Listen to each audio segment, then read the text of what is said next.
Good morning all. Chemistry is one of the toughest subjects for most of our students.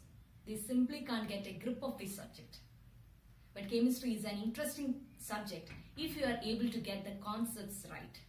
I am here to teach you chemistry in a more simple and interesting way. Today, I'm going to teach you one of the most important topics in chemistry. That is coordination compounds. They are the backbone of modern inorganic and bioinorganic chemistry. So, first of all, we should know what are coordination compounds. Coordination compounds are formed when the transition metal atoms are bound to anions or neutral molecules by sharing of electrons. So, transition metal atoms are there, you have anions or neutral molecules are there. When they are coordinating to transition metal atoms, you will get coordination compounds with the help of the sharing of its electrons. There are many biomolecules which are coordination compounds. For example, chlorophyll, which is a magnesium coordination compound. As you can see in the middle, there is magnesium. Mg is magnesium. Another one is hemoglobin. Hemoglobin is a iron coordination compound. As you can see, Fe is in the middle. Fe is iron. Vitamin B12 is another example, and in the center you have cobalt. Cobalt is Cu. So these complexes are very highly complex structures, but in your text you have only very few, very less complex structures to learn.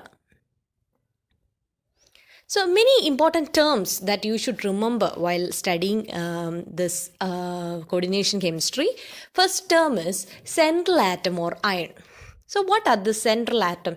The central atom or ion is to the central atom or ion a fixed number of ions or groups are bounded, so that you will get a definite geometrical arrangement. So from an example I will explain. You have this complex. You can see CO, that is cobalt, Cl is chlorine, NH3 is ammonia.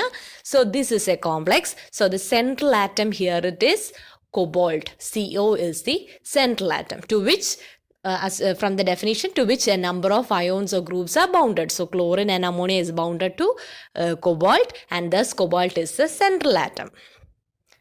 Now, what are ligands? They are the ions or molecules which bound to central atom in a coordination entity. So from the same example above, as you can see, it is a cobalt complex. Cobalt is a central atom. And what are the ligands there? Cl and NH3 are the ligands there. Chlorine and ammonia are the ligands there. So chlorine, ammonia, Cl minus, NH3, they all are ligands. Next, you should know what are coordination number. Coordination number of a complex.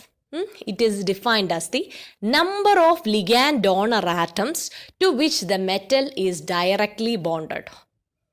See, in this example, you have PtCl6 2 minus, which is a platinum complex. Pt is platinum.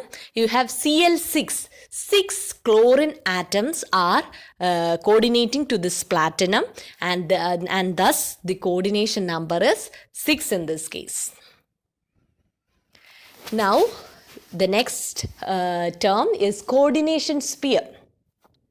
So, when the central atom and the ligands attached to it, when they are enclosed in a square bracket, it is collectively known as coordination sphere. See, in this example, you have K4FeCN6. FeCN6 is in a square bracket, so that term is known as the coordination sphere. And K4, which is present outside this coordination sphere, is called as a counter ion. So these are few of the important terms that you should remember while studying coordination chemistry.